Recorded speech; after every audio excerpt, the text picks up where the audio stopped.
Hello student, SSC GD constable के math class में आपका स्वागत है, जिसमें मैं आपको संख्या पद्धति बताऊंगा। संख्या पद्धति में पहले हमें पता होना चाहिए संख्याएं किससे मिलकर बनी होती हैं। जो संख्याएं होती हैं किससे मिलकर बनी होती है, तो संख्याएं जीरो से लेकर 9 तक की, 0 से लेकर 9 तक की नंबर से यानी अंकों से मिलकर बनी होती है। 0 से लेकर 9 तक के अंक से मिलकर संख्याएं बनी होती हैं। अब संख्याएं बनी होती है तो संख्याओं के प्रकार, पे आते हैं। संख्याएं नंबर एक क्या है? प्राकृतिक संख्या। प्राकृतिक संख्या किसे कहते हैं? Even number, sorry natural number. Natural number में क्या है कि 1 से लेकर अनंत तक की सभी संख्याओं को हम प्राकृतिक संख्या कहते हैं। 1 से लेकर अनंत तक की सभी संख्याओं को हम प्राकृतिक संख्या कहते हैं। अब आते हैं पूर्ण संख्या, जिसे हम होल नंबर कहते हैं। तो 0 से लेकर अनंत तक की सभी संख्याओं को हम क्या कहते हैं? पूर्ण संख्या। 0 से लेकर अनंत तक की सभी संख्याओं को पूर्ण संख्या कहते हैं। अब आते हैं पूर्णांक। तो पूर्णांक की परिभाषा क्या होगी? माइनस इनफाइनाइट से प्लस इनफाइनाइट के बीच की संख्याओं को हम पूर्णांक कहते हैं। माइनस इनफाइनाइट से प्लस इनफाइनाइट के बीच की संख्याओं को, या माइनस इनफाइनाइट से प्लस इनफाइनाइट तक की संख्याओं को पूर्णांक कहते हैं। माइनस इनफाइनाइट से प्लस इनफाइनाइट तक की संख्याओं को पूर्णांक कहते हैं। तो पूर्णांक के बारे में, तो माइनस इनफाइनाइट मतलब क्या होता है कि इसमें माइनस में बहुत आगे लिख सकते हैं। माइनस में बहुत यहाँ जहाँ गिन नहीं सकते आप, अरब में माइनस चला जा सकता है, इधर अरब तक प्लस में चला जाता है, बहुत आगे तक लिख सकते हैं इसको, संख्याएं आएंगी तब। अब आते हैं परमेय संख्या। तो परमेय संख्या वह संख्या है जिसे P/Q के रूप में लिखा जा सके। वह संख्या है जिसे P/Q के रूप में लिखा जा सके, उसे हम परमेय संख्या कहते हैं। अब आते हैं अपरमेय संख्या। अपरमेय संख्या में क्या होता है कि जिसे हम P/Q के रूप में ना लिख सके। वह संख्या है जिसे हम P/Q के रूप में ना लिख सके, उसे हम अपरमेय संख्या कहते हैं। अब आते हैं वास्तविक संख्या। वास्तविक संख्या परमेय संख्या और अपरमेय संख्या दोनों से मिलकर बनी होती है। तो फिर इसके बाद आते हैं सम संख्याएं, यानी इवन नंबर। इवन नंबर में क्या होता है कि जो वह संख्या है जो 2 से पूरी तरह से विभाजित हो जाती है, वह संख्याएं जो 2 से पूरी तरह से विभाजित हो जाती हैं, उसे हम सम संख्या कहते हैं और इवन नंबर कहते हैं। इवन नंबर किसे कहते हैं? जो संख्याएं 2 से पूरी तरह से विभाजित हो जाएं, यानी 2 से पूरी तरह से कैंसिल हो जाए, उसे हम क्या कहते हैं? सम संख्याएं कहते हैं। जैसे क्या एग्जांपल में 2, 4, 6, 8 यानी 2, 4, 6, 8, 10, 12 ऐसे ये हो जाएंगे इवन नंबर, सम संख्याएं।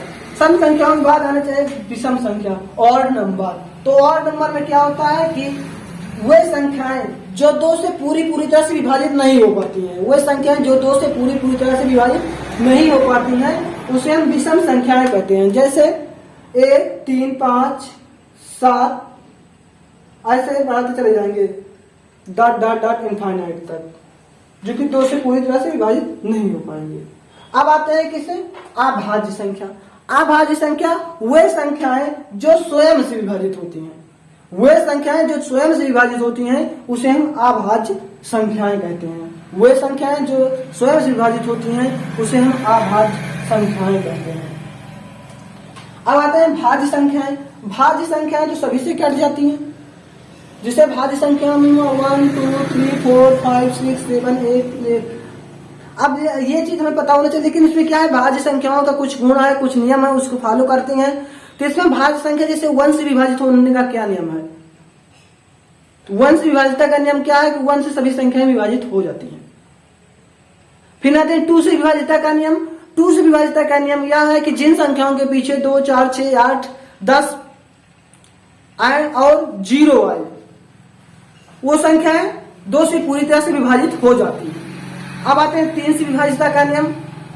वह संख्याएं जिनके पीछे 3, 7 और इन संख्याओं का योग, यदि 3 से कोई संख्या है उसका योग 3 से विभाजित हो जाता है, जैसे कोई संख्या है उसका योग 3 से विभाजित हो जाता है, तो वो संख्या भी 3 से विभाजित हो जाएगी। जैसे एक नंबर हम लेते हैं, जैसे 99 है, 99 है ना, इसे देखते हैं कि 3 से विभाजित होता है कि नहीं। हमें सीधा दिखाई दे रहा हो रहा है, लेकिन हम तो आपको प्रूफ करके दिखाएंगे कि ऐड करने के बाद होता है ऐसा नहीं होता है। 99 ऐड करेंगे तो 18 हो जाएगा।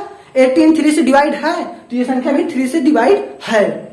तो आते हैं फिर 3 से डिवाइड यानी 3 से विभाज्य का नियम।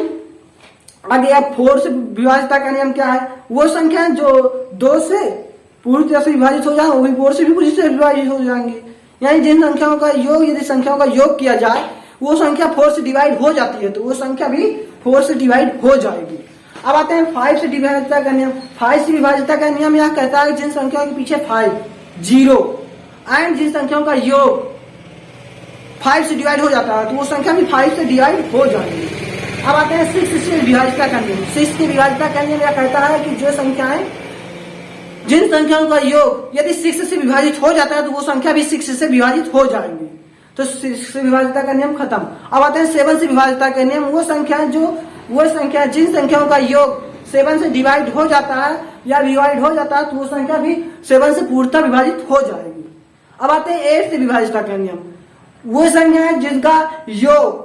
संख्या जिनका योग 8 से विभाजित हो जाता है तो वो संख्या भी 8 से विभाजित हो जाएगी। अब आते हैं 9 से विभाज्यता के नियम। वे संख्याएं जिनका योग 9 से विभाजित हो जाता है, वह संख्या जिनका योग 9 से विभाजित हो जाता है वो संख्याएं भी 9 से पूर्णतः विभाजित हो जाएंगी। अब आते हैं 10 से विभाज्यता का नियम। जिन संख्याओं के पीछे 0 5 एंड जिनका योग 10 से विभाजित हो जाता है, यानी जिनका ऐड जो 10 से विभाजित हो जाए तो वो संख्या भी 10 से विभाजित हो जाएगी। अब आते हैं 11 से विभाज्यता का नियम। जिन संख्याओं का योग 11 से विभाजित हो जाता है वो संख्या 11 से विभाजित हो जाएगी। यानी इसी तरह हम करते रहेंगे। तो ये विभाज्यता का नियम है। यदि हमारी वीडियो आपको अच्छी लगे तो चैनल को सब्सक्राइब करें, बेल आइकन को भी प्रेस करें, जिससे हमारे द्वारा SSC GD एंड एयरफोर्स डाले गए वीडियो आपके पास जल्द से पहुंचे। Thank you for watching my video. Please subscribe.